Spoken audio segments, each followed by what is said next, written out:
हुंका शब्द कहने लगे हैं। इधर पार्वती की निंदा जब जागी है तो पार्वती कहने लगी भोले बाबा से कि भोले बाबा दोबारा फिर सुनाओ।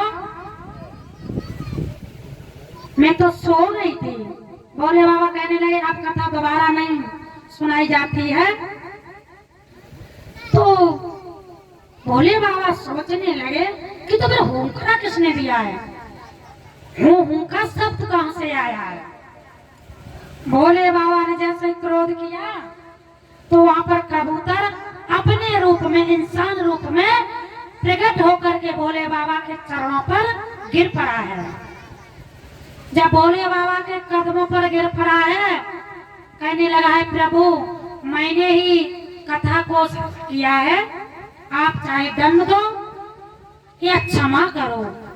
भोले बाबा कहने लगे कि हे मैं आपके लिए आया था, ये जो अमर कथा पार्वती को सुनाने के लिए नहीं आया था, मैं आपका ही उद्धार करने के लिए यहाँ पर कैलाश पर्वत से अमरनाथ आया हूँ।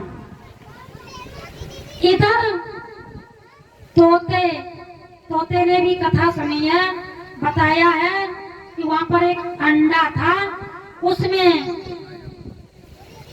एक आत्मा प्रवेश थी।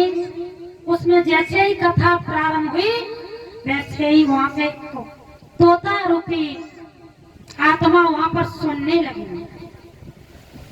जब उसने कहा भोले बाबा क्रोध आ गया है तो तोता वहाँ से कथा चुरा करके वो भागने लगा, दौड़ने लगा है, उड़ने लगा है।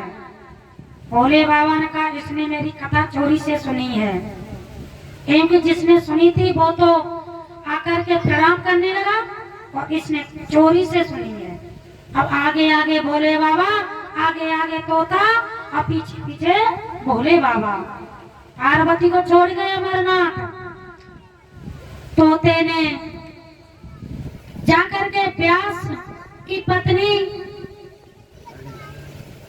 अपने केसों को सुखा रही थी, अब जाकर के उनके गर्भ में जाकर के प्रवेश हो गया। इधर भोले बाबा ने जाकर के वहां पर धुनी रमा ली। और व्यास भगवान सुबह सूर्य को नमन करके जब आश्रम पहुंचे तो भोले बाबा को देखते हैं। भोले बाबा को देखकर कहने लगे भोले बाबा क्रोधित दिख रहे हैं। तो व्यास जी ने हाथ जोड़ कर कहा कि हे प्रभु आपका आगमन कैसे हुआ है, आप हमसे बोल देते मैं ही आपके कैलाश पर्वत पर पधार जाते। भोले बाबा कहने लगे कि हे व्यास। हाँ बोलो। कैसे तेरे आश्रम पर मेरा चोर है। चोर? हाँ। यहाँ कहाँ से चोर आ गया? मेरी कथा को चुराया है चोर ने। महाराज यहाँ हमारे पास कोई नहीं आया है तेरे आश्रम पर। महाराज हमारे पास कोई चोर नहीं आया है। मेरा चोर तेरी रानी के गर्भ में है और उसने मेरी कथा को चुराया है। तो अब हम क्या करें जाको? मैं उसको प्राण दंड दूंगा। अब जब इतने शब्द सुने हैं तो व्यास जी हंसने लगे, कहने लगे कि आप भोले भी बहुत हो और भाले भी बहुत हो हैं? हाँ। मैंने सुना है तुम भोले बहुत हो, भाले भी बहुत हो।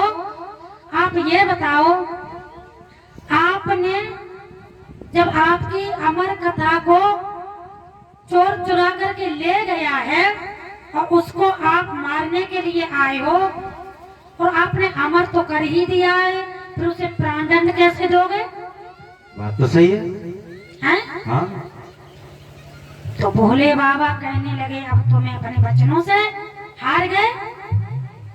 भोले बाबा ने कहा कि जाओ व्यास, तेरा पुत्र आने वाले समय पर नाम रोशन करेगा।